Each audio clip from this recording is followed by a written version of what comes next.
for President Trump, put out a memo that went department-wide. It was entitled Terminations regarding problems he sees within the department. He said these problems are symptomatic of deficiencies of previous leadership that must now be addressed. Brian Driscoll, the acting FBI director, said as career special agents and fellow FBI employees, we know firsthand that none of us are assigned to matters based on anything other than the responsibilities of the roles in which we serve. A conservative political pundit is applauding President Trump's decision to use the federal detention center in Guantanamo Bay, Cuba, to house illegal alien criminals earmarked for deportation. Chad Groening has more. In a White House memorandum, President Trump instructed Defense Secretary Pete Hegseth and Homeland Security Secretary Kristi Noem to take all appropriate actions to expand the Migrant Operations Center at Naval Station Guantanamo Bay to full capacity, to provide additional detention space for high-priority criminal aliens unlawfully present in the United States, and to address attendant immigration enforcement needs identified by the Department of Defense and the Department of Homeland Security. The president issued the memorandum in order to halt the border invasion, dismantle criminal cartels, and restore national sovereignty.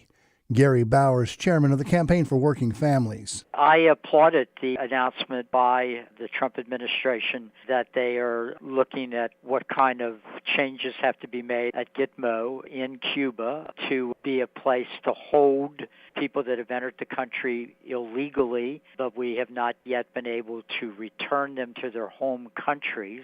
Bowers says there is definitely a new sheriff overseeing Gitmo. I think the very knowledge that Guantanamo Bay, Gitmo, is going to be used in this battle sends a message to countless people that if they mess around with this president, they could find themselves in a place they really don't want to be in. There's a new sheriff in town, and you're not going to get away with the games that have been played the last 4 years. I'm Chad Groening. Wall Street is swinging between sharp and more modest losses as stock markets worldwide sink on concerns President Trump's tariffs may ignite a punishing trade war. The S&P 500 fell 0.6%. The Dow dipped 39 points, and the Nasdaq Composite fell 1%.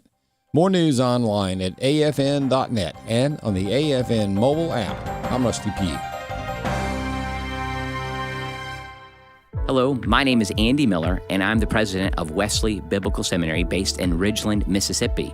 We are developing trusted leaders for faithful churches, and we do that based in the authority of Scripture and in the reality that Christians can be transformed. We do that also through bachelor's, master's, and doctoral degrees. We'd love for you to learn more about Wesley Biblical Seminary at wbs.edu, where we're developing trusted leaders for faithful churches.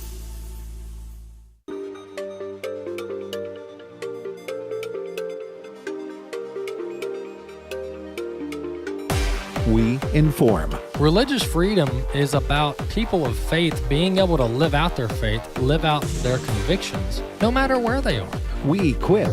Sacred honor is the courage to speak truth, to live out your free speech. We also rejoice in our sufferings because we know that suffering produces perseverance, perseverance, character, and character, hope. This is At the Core on American Family Radio. Welcome to The Core here on American Family Radio. Glad to have you with us on the program. Walker Wildmon here. It's our live edition of the program, and we've got a jam-packed show full of content and guests in the second and the third segment. Good to be with you today once again on this edition of At the Core. The show's hosted each week by myself and Rick Green, America's Constitution coach. We host the show each week here on American Family Radio. If you want to subscribe to the podcast, you can do so by simply typing in the name of the show, the name of the podcast, and we're on all the various platforms. Just type in At the Core and then click the subscribe button, and we'll be queued up in your library each and every day. Well, turning our attention to the scriptures to kick off our program, Psalm 147 is where we are this week. Verse 2 and 3. The Lord builds up Jerusalem. He gathers the outcast of Israel. He heals the brokenhearted and binds up their wounds. Might as well read verse 4 too while we're here. He counts the number of stars. He gives names to all of them. That's 2 through 4 in Psalm 147. Well, what I notice here, last week we were talking about miracles, and how each and every one of us experience a miracle when we receive salvation, because to receive salvation is to defy sin and death, and to defy sin and death in human terms, my friends, is a miracle. But verse 2 here talks about the Lord building up Jerusalem, how he gathers the outcast of Israel, but he's talking there about the Jews, the Israelites, being returned to their homeland on a multitude of occasions, by the way. But the mere regathering of the Jews back to Jerusalem on the multiple occasions in which that has occurred, that in and of itself is a miracle. When you look at the foreign adversaries that have raided the land of the Bible and basically captured it, to have the Jews now in 2025 to have a Jewish state called Israel is phenomenal. It's a miracle. So Psalm 147 verse 2 talks about that. And then you see where the Lord counts the number of stars. And if you say, I just can't believe that God can count the stars. Well, he created them, didn't he? It also says in Scripture that he counts the number of hairs on our head. You should try that next time and see how that goes for you. But we do serve a miracle-working God, and Psalm 147 is indicative of that, or displays that. Well, in the time that we have this segment, I do want to make sure we get to some stories. One more housekeeping item before we do get to our stories is I want to keep promoting our Activate Summit coming up this summer. June 12th through 14th are the dates. Activate Summit 2025 coming up June 12th through the 14th. We would love to have you join us. Just simply go over to activate.afa.net, activate.afa.net to check out all the information and the pricing for the Activate Summit coming up in June of this year. Well, the headlines over the weekend were the tariffs that President Trump put in place for Canada and Mexico. And, should we be surprised? Absolutely not. I mean, this was a core campaign tenet of President Trump's campaign, so we shouldn't be shocked that he's deploying tariffs, right? I mean, he said he was going to do this. I think what's fascinating is this response to tariffs, right? There's a lot of people that, like in conservative circles, that they just can't stand tariffs. I mean, they absolutely can't stand it. And these are your quote-unquote free market people that just can't stand the idea of tariffs, right? And I hang out with some of them, and they just bash tariffs. Tariffs are a tax on the consumer, is what they say. And that's a half-truth. Tariffs are only a tax on the consumer if the foreign producer, raises the prices in response to the tariffs and passes the price increase onto the consumer. That's the only way that it's a tax on the consumer. But what also is a tax, more importantly, is the income tax, which is completely unconstitutional. And I don't hear any of them getting upset about the income tax, which the income tax is like a young child when it comes to age compared to tariffs. Tariffs are like a mature adult. They've been around since the 1700s. So if you got a problem with tariffs, you got a problem with George Washington, because he signed the Tariff Act in 1789. But enough of that. Let's play a clip here. This is National Economic Council advisor, or director rather, Kevin Hassett. He's actually a first Trump term return policymaker, very smart gentleman. And so here's Kevin Hassett on how Canada and Mexico trying to dig in their heels on this tariff fight and this policy fight is just an unfaithful move on their part. Clip one. This is really more of a negotiation to try and say, no, we want more focus on the border, and if you give that to us, these go away? This is not what I'm saying. People need to read the executive order. President Trump has said this is about the fentanyl crisis, right? No, but so I don't know how somebody reads the executive order if you're Canada and then comes back and says, oh, we're going to start a trade war. We're saying we're really, really serious about going after fentanyl, and President Trump means it. And so there's all this fentanyl shipping across the borders. There, in the past, have been caravans of people parading across our border, carrying drugs and other things. And the response of our neighbors has not been, hey, we're going to help you stop this problem. It's go ahead and build a wall. So imagine, Becky, if I had like all this stuff going on in my house next to yours, and all this stuff was leaking into your property, and then you say, Kevin, you got to stop all that crime in your place. And I'm like, hey, you know what? Becky, build a wall. That's disrespectful. And this is the attitude the president has towards what's going on right now. He wants them to be respectful of the United States and help solve the problem rather than feed it. So and we've made a lot of progress with the Mexicans. All right, so that's actually a very good analogy there. Folks, the only reason Trump has to deploy tariffs is because Mexico and Canada are completely unserious about the problem.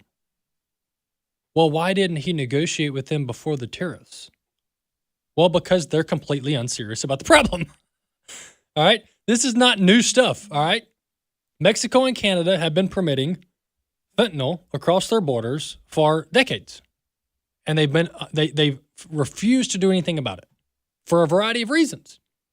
And so the tariff stick makes them pay attention. Don't you understand?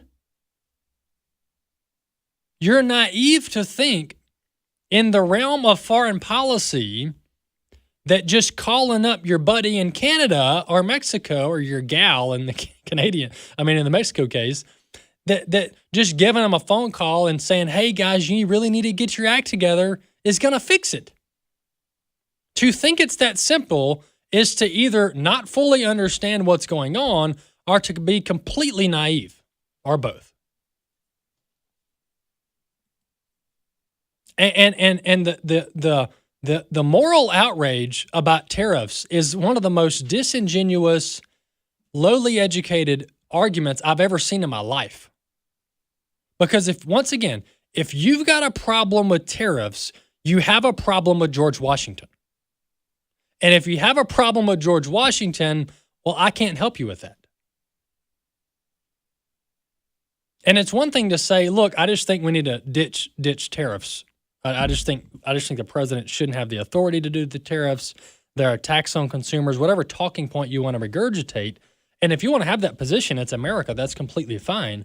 But you can't go after tariffs as a tax on the consumer and then like look the other way on the income tax, which is one of the most immoral taxes that's ever existed with mankind. Okay? So spare me the moral outrage on the tariffs. If we want to abolish anything, let's abolish the income taxes, which weren't even in our vocabulary until the early 1900s. Okay? Some Marxists might have floated it in the 1800s, but income tax wasn't a thing until the 1900s. So if we're having to pick where our priorities are and we want to agree on something, us conservatives, let's agree on abolishing the income tax. And then we can talk about tariffs. But it's a hard case to make, my friends, to get rid of tariffs. It's a really hard case to make. Not only were the founding fathers 100% in favor of it because it was a primary revenue source for the federal government, but also if you remove the tariff authority from the president, then, folks, what leverage does he have in negotiating? What leverage does he have in negotiating? And good luck getting Congress to do anything on this subject, because Congress doesn't do anything ever productive. So the president having the tariff power is perfect. It's beautiful. It works great. President Trump's using it, and Mexico's already backed down. And this apocalyptic trade war talk, number one, and this is my soapbox for the day, and then we'll move on.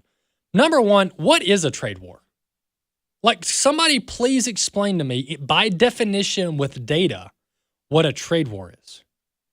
Well, a trade war is when the president uses tariffs to force policy change. Okay, so America's been in a trade war since George Washington. So this isn't a new trade war. We've been in a trade war. It just depends on which country we're talking about. Well, Trump has, whatever excuse you want to make. Biden was doing tariffs. Biden was doing tariffs on all kinds of things. So if the existence of tariffs equals a trade war, we were in a trade war when Biden was in the Oval Office. And I didn't see any headlines about a trade war when Biden was in the Oval Office. But Trump gets in there and wants to use tariffs. And all of a sudden, it's a, apocalyptic trade war. And now the headline is that prices are going to go up. This is the Drudge. Drudge has gone south, by the way, and they've been this way for a while. But the new headline from the left is that car prices are going to go up. gas prices are going to rise, which I don't believe either of those. We'll just have to see. Maybe I'm wrong. But how much did stuff go up under Biden? How much did prices go up under Biden? And if car prices go up, it's because the foreign manufacturers have increased the prices so they can pass on the tariff cost to you and me. Which, how incriminating is that for the producers? That's how much they respect us. They want to pass on their tariff cost to us, the consumer. We'll make the Americans pay for it, they said. It also raises a question about why on earth are we making American quote-unquote made vehicles in Mexico? Ford? Maybe GM? I don't know. So all of this stuff ends up being indicting on the main complainers, is my point. Well, if gas goes up, well, that's because Biden was importing a lot of oil from other places. And before Biden got in there, when Trump was in there, we were a net producer. We were a net exporter, actually. Which means that tariffs literally would have no effect on energy prices because we produce so much that we don't need anybody else's oil. Or natural gas, for that matter. But see, Trump's trying to get us out of the mess, and we're like drug addicts that don't want to get out of the mess. We just want to keep doing the same old broken thing. We want to destroy the middle class.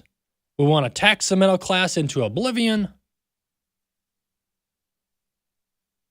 We want to not use tariffs because, I don't know, tariff's a bad word now. And we want to keep shipping our jobs overseas so that our kids and grandchildren don't have a manufacturing base, an industrial base to rely on for jobs. And the beautiful thing about it all is it's all falling on deaf ears, if we're being honest. All the left-wing outrage, all the women on The View that are squealing, Jim Acosta, which doesn't have a job anymore at CNN, and everybody else who's been anti-Trump, never Trump, David French, Russell Moore, and all the other 10,000 people I haven't mentioned that have been parroting the same old anti-American, outdated, never Trump talking points because they don't want to do anything to fix our country. They just want to complain about how big, bad, and mean Trump is. They are going into the realm of irrelevance. Nobody's paying attention to him anymore. Trump's team's actually fixing stuff. They're fixing stuff. And Washington and the media are just perplexed. They're fixing stuff, they said. We'll be back. The borrower is the slave of the lender. My name is Abraham Hamilton III, and this is the Hamilton Minute. Prior to the passage of the Federal Reserve Act of 1913, over 80% of American families were debt-free. Today, however, over 80% of the American people are saddled with debt. I was asked recently what advice I could offer in the midst of the national tension we currently face. One of the things I said in response was to work toward getting completely out of debt. So much fruitfulness and faithfulness to God has been robbed from us due to the impact of crushing debt. One of the best things you can do for your family right now is to become debt-free. Listen each weekday from 5 to 6 p.m. Central for the Hamilton Corner, or visit the podcast page at afr.net for more from Abraham Hamilton III, Public Policy Analyst for the American Family Association.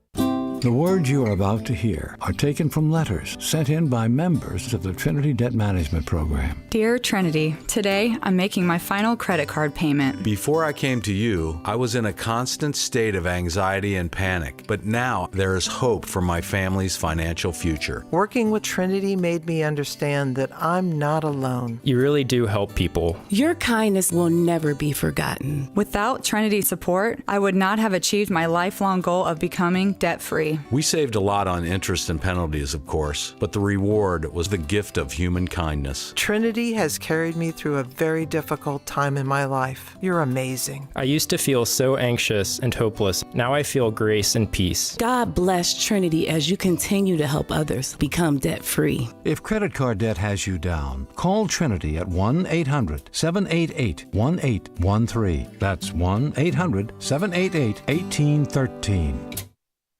Hello, everyone. I'm Tim Wildmon, president of American Family Association and American Family Radio. Hey, just returned from the presidential inauguration of President Trump and Vice President Vance. And let me tell you something, folks. There's an excitement in the air among millions and millions and millions of Americans who are ready for some common sense changes to come to our country. Guess what? We're going to Washington, D.C. again for our Spiritual Heritage Tour in June and September. We're over halfway full. If you want to go with us to see our nation's capital from a distinctively Christian heritage viewpoint, then you need to contact us. You need to go to wildmongroup.com, WILDMON group.com. We're also going to Colonial Williamsburg, Jamestown, and Yorktown. It's going to be a lot of fun. We're going to Boston in October. For information on any of these tours, go to wildmongroup.com, WILDMON group.com. At the Core podcasts are available at AFR.net. Now, back to At the Core on American Family Radio. Welcome back to The Core here on American Family Radio. Glad to have you with us today on the program. By the way, for anyone reading the headlines about the apocalyptic trade war, which is how they want to describe it, one more thing on this. To show how non-apocalyptic this is, the Mexico tariff, the two-way tariff there has already been paused. It's less than 48 hours, right? Because these went into effect on Saturday. So we're less than 48 hours in, and Mexico and the U.S. have already agreed to pause them until March 1 so they can reach a consensus. So that's not even applicable now. And then Trudeau's going to come around. He has to, right? He has to. So this is mostly a negotiating tactic, at least on this topic. But tariffs also can be used long term for other purposes as well to help lift up American sectors of the economy and suppress some of these foreign dumping of goods into our country. So the Mexico tariff is not even in effect. It's paused until March 1st.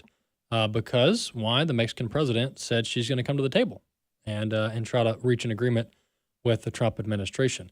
Moving on to our next topic, I want to introduce a good friend of the ministry and been on the program before, Jerry Angelo. He is CEO and founder of Vanguard Marriage and Family Advocates, and he's been working pretty intensely and for a couple of years now on National Marriage Week and getting that recognized in various states and municipalities around the country. Hey, Jerry, welcome back to the program.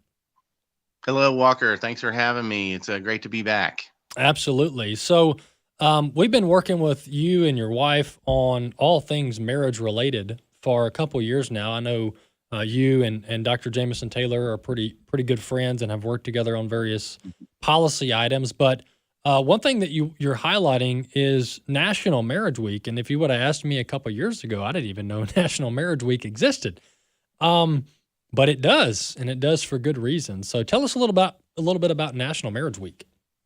Sure. Yeah. National Marriage Week's actually been around for several years, and I saw it several years ago when we were early on in our ministry, but it didn't quite catch my attention until recently. And so we just felt like the call of the Lord that we needed to use this as a tool to elevate marriage and edify marriage and bring awareness to the value that good marriages have on society.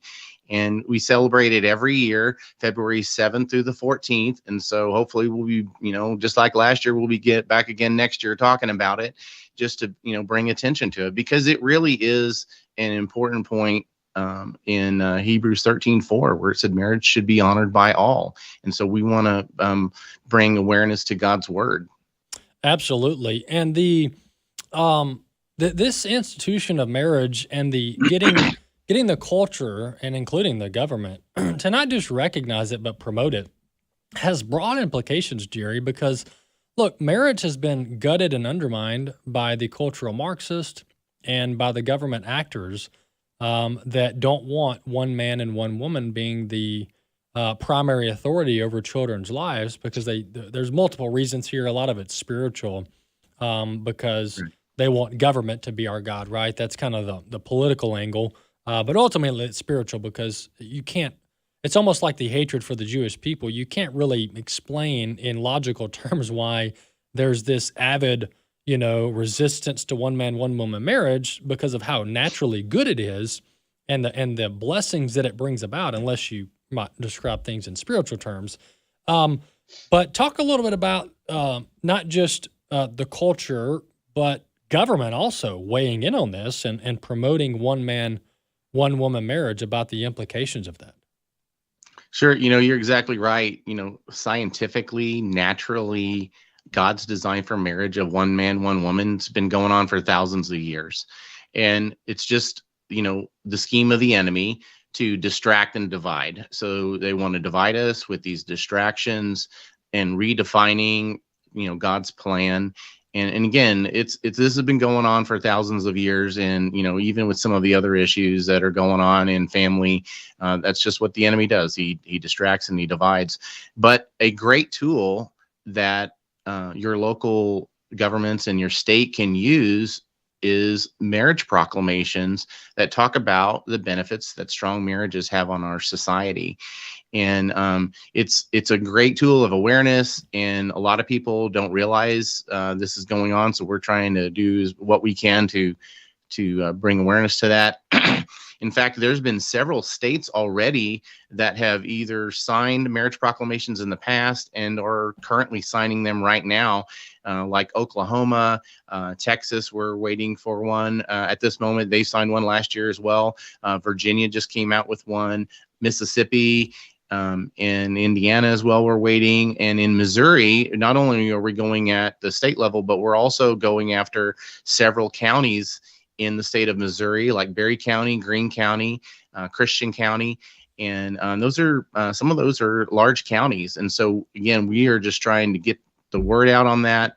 And in fact, there's another state, Idaho, who has rejected the SCOTUS decision of Obergefell. Yeah. And that's quite an interesting development, because the whole legislature voted on this, and they reject the Obergefell decision, and they're actually calling on the Supreme Court to restore their decision to reflect natural definition of marriage between one man and one woman. I think that's kind of shocking a little bit, in a good way. Yeah, absolutely. And folks, I want you to kind of understand the implications of the proclamations, to not use too many shuns in describing this, but the courts and the legislatures both, public perception is definitely a thing, right? It's maybe not the driving factor, but the courts and the legislatures around the country, they do look at, hey, what do the people think about this, right? Where is the cultural momentum? And unfortunately, the Supreme Court has even factored that in. And you can't maybe definitively prove that, but it's a fact that the courts do kind of move and sway depending on where the culture is, depending on what legal topic we're talking about. And so by doing these proclamations of National Marriage Week, and many, if not all of these proclamations, at least that Jerry's working on, specifically cite one man, one woman marriage. I know for sure the Mississippi proclamation says, like 3 or 4 paragraphs in, that one man, one woman marriage is the best environment for the raising and upbringing of children for the benefit of society. Basically, I'm paraphrasing. But that's kind of the one of many purposes behind the proclamations. Not only is truth getting out there, but it's also sending the signal that, hey, we're still not good with Obergefell. We're still not good with this same-sex quote-unquote marriage ruling from the Supreme Court. We're dissatisfied with it, and we don't think it's right. And the same type momentum was needed in order to overturn Roe v. Wade. So talk about Jerry, the implications of Obergefell. People might view it as this like narrowly focused, 2 adults of the same sex can quote unquote get married or get a certificate by the state government. or the county. But that's the implications here, Jerry, are so much more broad as far as the effects on children and society. Sure. This is the definition of marriage between one man and one woman, again, has been going on for thousands of years. And many of us who hold that truth to be a deeply held religious belief feel kind of persecuted on that front. And, just like the overturning of Roe v. Wade and sent that decision back down to the states, we have the quote, the law of the land that, we can have arguably any kind of definition of marriage and I think that's too broad. I think this might be a situation where we need to bring it down to the states and let the states have their sovereignty on this decision. Yeah, absolutely, for sure. And the folks, the ramifications, and we're going to hopefully cover this more in the next coming months and years, but the ramifications for a quote same-sex quote unquote marriage, and I say quote unquote because it's not true marriage. Only true marriage is what God says it is, and that's a man and a woman. But the implications here and the damage that's been done, not to just the two adults that are engaging in this sin, but also the children that are involved. Now with same-sex adoptions, it's just a tragedy. It's very, very sad, and I read horror stories all the time, Jerry, about what the children go through, the trauma that children go through. Not having one, you're depriving them of one of the parents. You're depriving them of either the mother or the father. And in some cases, Jerry, they're being deprived of both biological parents with these same-sex adoptions. And it's just a tragedy. But Jerry, let me ask you about you guys have made a lot of progress getting these proclamations done. I mean, you mentioned Oklahoma did it last year, but now you guys are working on multiple states. So how many do you expect to how many governors or legislatures do you expect to participate in this via proclamation maybe in the next few months?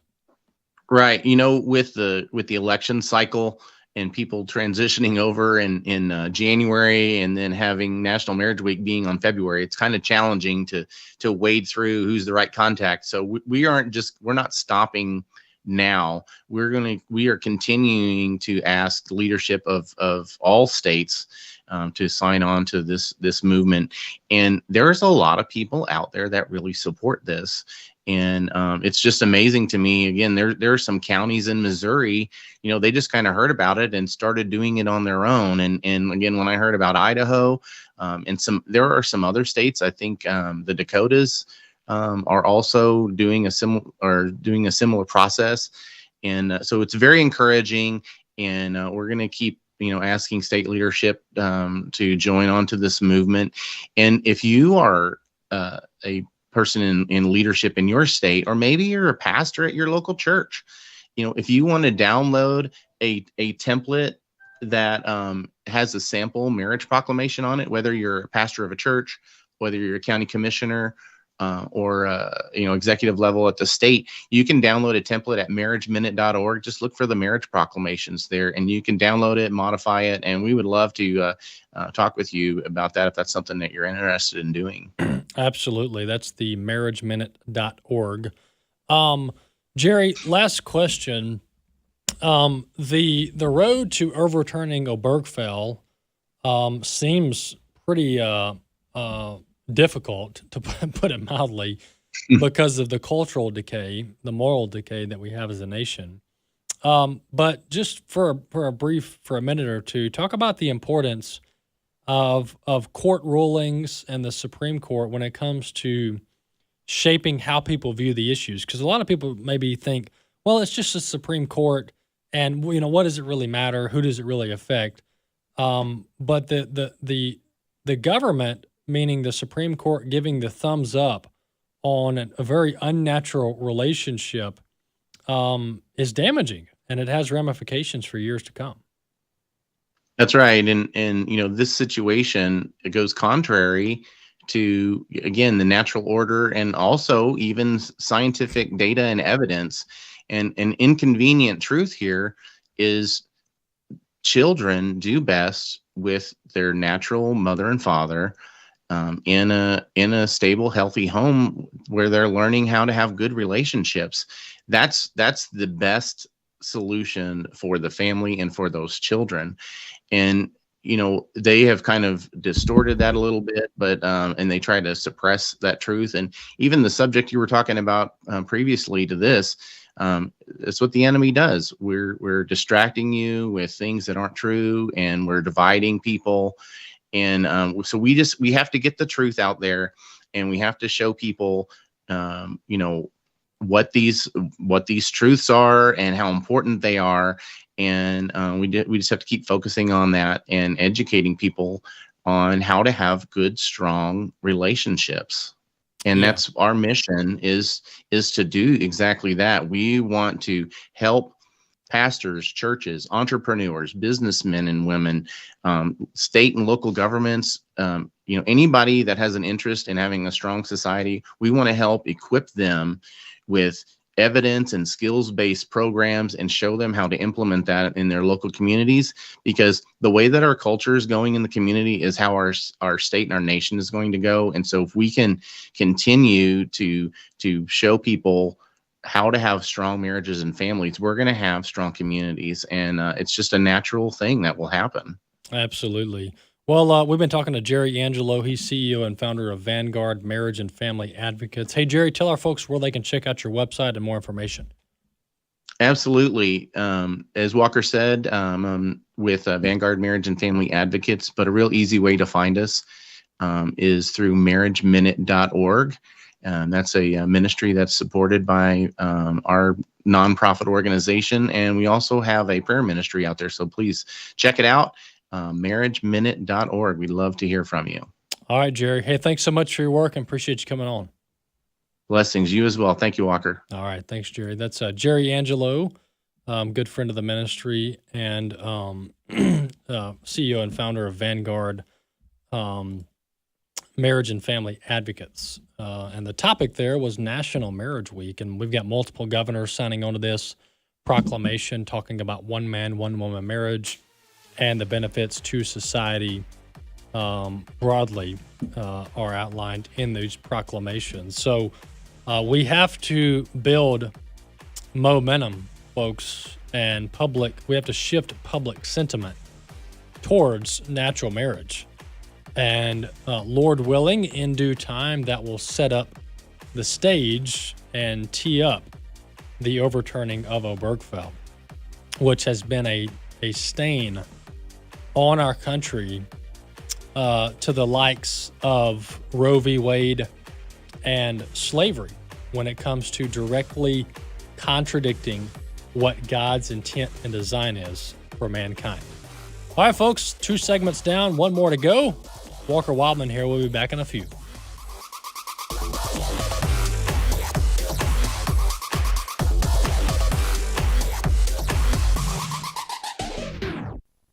American Family Association believes in the sanctity of human life.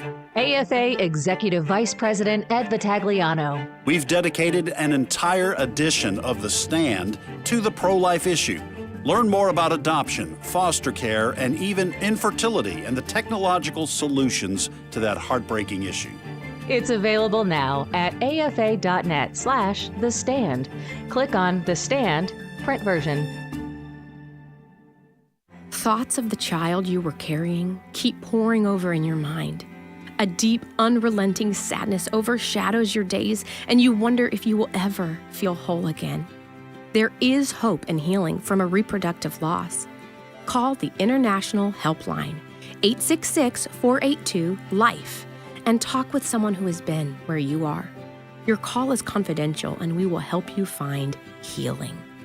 866-482-LIFE. Hey friends of 8 Days of Hope, human trafficking is the fastest growing crime globally. It's now estimated that traffickers are turning a profit of $236 billion annually, And as awareness of this horrific crime increases, survivors are looking for support as they exit a life of unimaginable hurt and brokenness. At 8 Days of Hope, we are humbled to come alongside ministries that are serving survivors across the United States. We've helped 13 organizations build or remodel transitional homes, counseling centers, and even launch a $4.5 million campus in Central Ohio for girls who are rescued from this monstrous crime. Today, we are looking for volunteers who are skilled in construction to join us as we work together to end human trafficking. If you love roofing, are skilled in plumbing or electrical, or just consider yourself handy, we would love for you to join us. You must be 18 and older and pass a background check to serve with this arm of the ministry. To get involved, email us at safehouse@8daysofhope.com. That's safehouse@8daysofhope.com. Everybody knows that hindsight is 20/20, meaning that life is much more clear after the fact than before. Even though our glasses or LASIK surgery may give us 20/20 vision, we still can't always see the future with the kind of precision we would like. But I have good news. God sees the future as clearly as He sees the past. In fact, He often revealed the future to His prophets to give His people hope. And because He knows the future, we should take our fuzzy vision to Him and ask Him to guide our steps and our decisions. He can see what we cannot. This is David Jeremiah encouraging you to get on the road to new life. Discover God's foresight on Route 66. Route 66, driving the word home. Log on to Route66Life.com and get your roadmap for life. Route 66. Start your journey home today. This is At the Core on American Family Radio with your host, Walker Wildmon.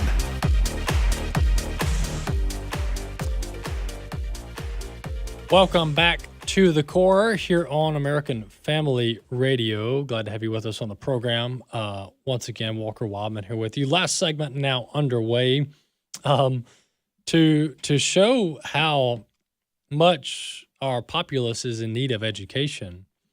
Newsmax has an entire article that is titled, "Is it legal for Trump to impose tariffs?" ?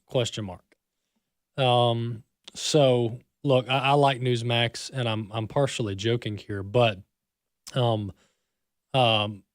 a lot of education that's got to take place, and so the question, is it legal for Trump to impose tariffs? Well, yes, it's it's probably one of the most legal things that have ever existed in our country's history since it's been around since inception. But it never hurts to educate the populace on our history, our tradition, and our Constitution.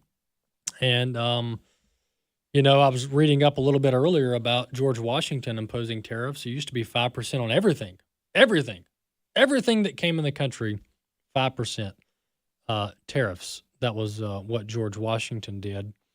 And it's been the tariff strategy has been deployed by every president since George Washington. So some have used it more than others, but it's been around since then. Moving on to a few other clips that I want to get to this segment.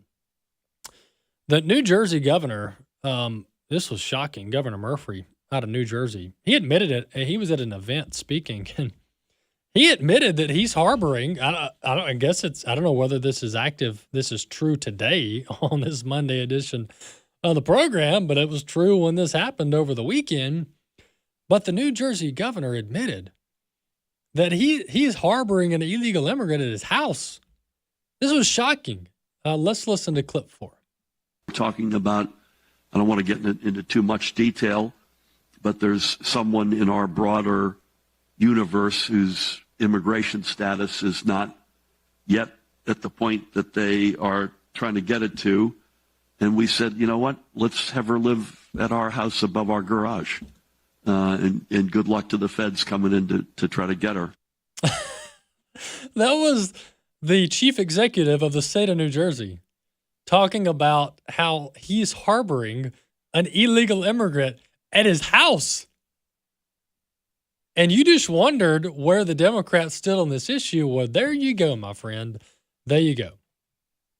So it went from, we don't want to deport the women and children that are here because that's mean, to we're going to harbor them in our house. Wow. The Democrats truly have not learned their lesson.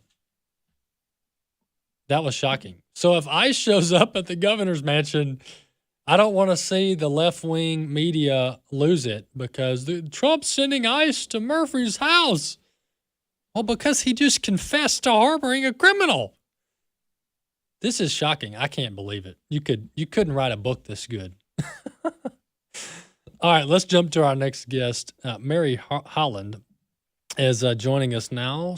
Mary's Chief Executive Officer at Children's Health Defense, and she's on with us to talk about the RFK Jr. confirmation and even some of the health-related topics that our nation is facing. Mary, welcome to the program. Thank you so much for having me. Absolutely. Well, we're trying to platform some people that either know RFK Jr. or have worked with him or at least work in the same arena because he needs some cover fire. Man, he's come under a lot of attack by some of these senators, and his confirmation vote is pending before the full U.S. Senate, although his hearing has already taken place. But, Mary, give us a little background as to your work and the organization that you currently run, Children's Health Defense. Sure. So I have known and worked with Bobby Kennedy for about 15 years. He founded a group called Children's Health Defense that grew out of a previous group called World Mercury Project. He formed that in about 2018, called it Children's Health Defense. I came onto the board and onto the staff. I came onto the staff in 2019 and became president in, 2021. And Bobby left to run for president in 2023, almost 2 years ago. He now has nothing to do with the organization, but he is extremely devoted to improving Americans' health, especially children. He's a brilliant guy. He wrote about 4 books while he was at Children's Health Defense. He was involved in many, many lawsuits related to improving health, particularly during COVID. We did believe during COVID that a lot of the things that were done, the masks, the distancing, the testing, and the shots were not well thought through and didn't have sufficient science behind them. Well, Mary, I'm just going to kind of fire away at some of the hot button issues, if you will, regarding RFK Jr. and some of the positions he has taken and that many other people share as well. This is not, a lot of this stuff is pretty broadly supported. Maybe we just don't have the pharmaceutical industry on board. But let's talk first about the fluoride issue, the fluoride in drinking water, which is something, I'll be honest, I haven't studied up on this extensively. I know the general kind of arguments that are in favor of ditching the levels of fluoride that we currently have in our drinking water. I know Florida's Surgeon General has already taken action on this with various municipalities there. But give us kind of the high-level view, like the layperson view of the problem with the amount of fluoride that we currently have in all of our drinking water. Sure. So it's a little similar to other issues where we've been told on television since we were children, fluoride is for strong, healthy teeth and fluoride is good for you. But the reality is that fluoride is a toxic waste product from manufacturing. And they started adding it to the water in the United States and very few other countries after World War II. It was a waste product from manufacturing. And they said that it helped your teeth, but in point of fact, it causes a lot of skeletal problems, thyroid problems, and the most serious problem is it lowers IQ in fetuses and in young children. And it lowers it by a couple points, your neurological development. And so this has been a long-running dispute.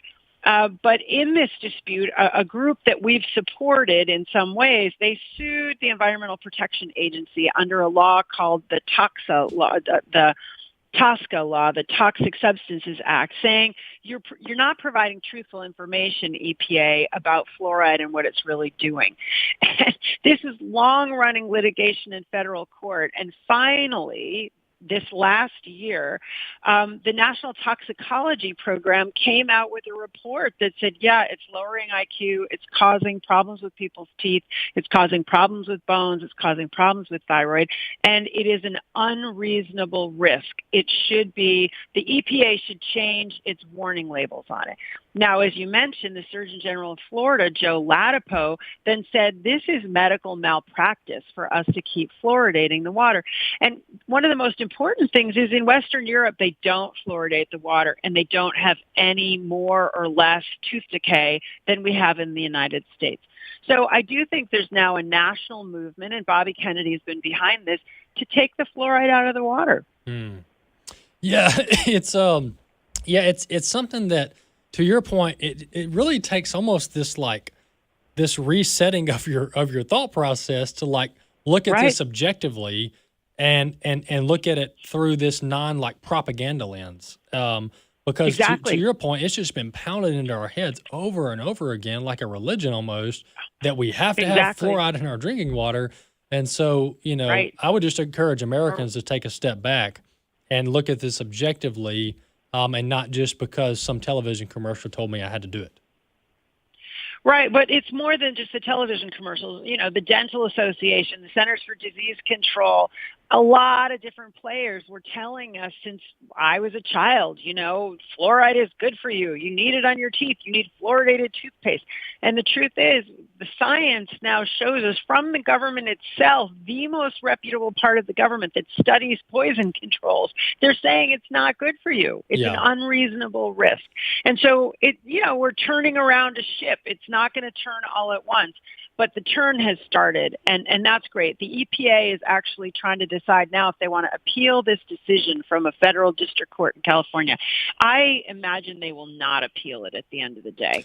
The science is in, and it shows that the fluoride is not helping. Let me ask you this, and I do want to get to the COVID shots and the liability protections for the pharmaceutical industry, but just to kind of put a bow on this topic of fluoride in drinking water, with some of these other issues, you can follow the money, right? You can say, all right, X company makes this much millions or billions, and clearly that's why they want this policy to stay in place, even though the science doesn't back it up. What's the connection, if any, with the fluoride issue? Is this people just aren't paying attention to the science, or is this a money thing? What do you think is driving this? Yeah, no, it's a money thing. It's the usual. So, the toothpaste companies have been selling it with fluoride. They've been making these knowing misrepresentations. I think they're probably fearful in changing. Does that expose them to liability? The companies that have been selling this waste product, fluoride, to the water supplies, they're going to lose money. So there's a lot of money to be lost here. The dentists have been making money on fluoridated everything in their practices. And there's some data that shows that fluoride on your teeth are helpful. But in the water that you ingest, that you swallow, that is not helpful. So there's still going to be some fluoride products for cleaning your teeth when you go to the dentist if you want it. But there is a sea change that I think has already started to happen. Absolutely. All right, let's move on to a couple other topics. Once again, we're talking to Mary Holland. She's the CEO of Children's Health Defense.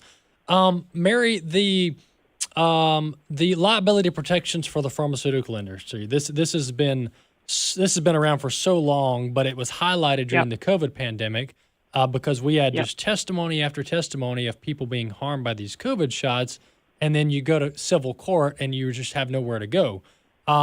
What can the FDA? Is this something the FDA is going to be able to address, or is this something where we're going to have to get Congress involved, or both? Right. So what you're referring to is that in 1986, Congress passed a law called the National Childhood Vaccine Injury Act. And they recognized then that if we're going to mass vaccinate everybody with one-size-fits-all vaccines, some people are going to be injured. Some people may die. We better have liability protection for the vaccine makers and for the doctors, all the healthcare practitioners that are giving these vaccines. So they put that into place in 1986. And lo and behold, when a product can be mandated by the states and when there's no liability for industry or the healthcare practitioners, the vaccine schedule exploded. To undo the 86 Act would take an act of Congress to repeal that law or to amend that law. But there are things that can be done in the interim to change the vaccine schedule. The states' vaccine schedules are based on federal recommendations from the Centers for Disease Control and Prevention. So they could change their recommendations, and that would make a big difference. Absolutely. Well, we've got about 2 minutes left. To give us the case for RFK Jr., for Bobby Kennedy being over HHS, because the Senate's headed to vote on his confirmation in the coming days, hopefully. But this is, look, I'm fully supportive. I talked about this last week because of all of the corruption and problems in our health agencies, not to mention America's degrading health broadly. But give us kind of the 60-second case for RFK Jr. as the director of HHS. Sure. So the organization takes no position, but I, as an individual, do support Bobby. We're paying more for getting worse results than any other similarly situated country. Our life expectancy is about 8 years shorter than it is in Japan or Western Europe. 70% of people in the United States are obese. Most adults have a chronic health condition. Over half of American kids have a chronic health condition. We should all be invested in changing this reality. We should all want everybody to be healthier. And Bobby Kennedy's willing to ask the hard questions and to make the hard changes that the corrupt establishment that's been presiding over this for 40 years is unwilling to do. So I think we need fresh horses, we need new blood, and Bobby Kennedy represents that. Absolutely. Well, Mary, thanks so much for coming on. Before I let you go, tell our folks about your website, Children's Health Defense.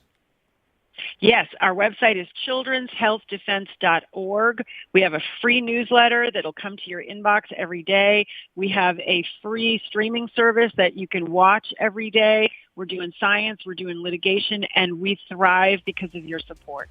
Absolutely. Well, Mary Holland, thanks so much for coming on the program. Thanks for having me. Absolutely. That's the CEO of Children's Health Defense, Mary Holland, and talking about the importance of some of the issues that RFK Jr. is raising through his confirmation hearing and issues that he's been working on for over a decade.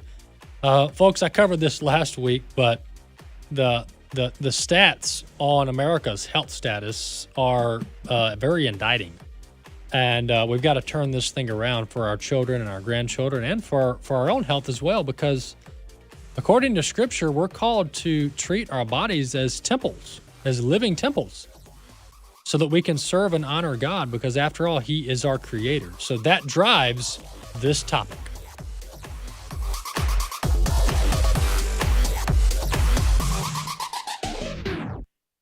The views and opinions expressed in this broadcast may not necessarily reflect those of the American Family Association or American Family Radio. Faith, family, freedom. American Family Radio. The American Family Association, informing, equipping, and activating to transform American culture.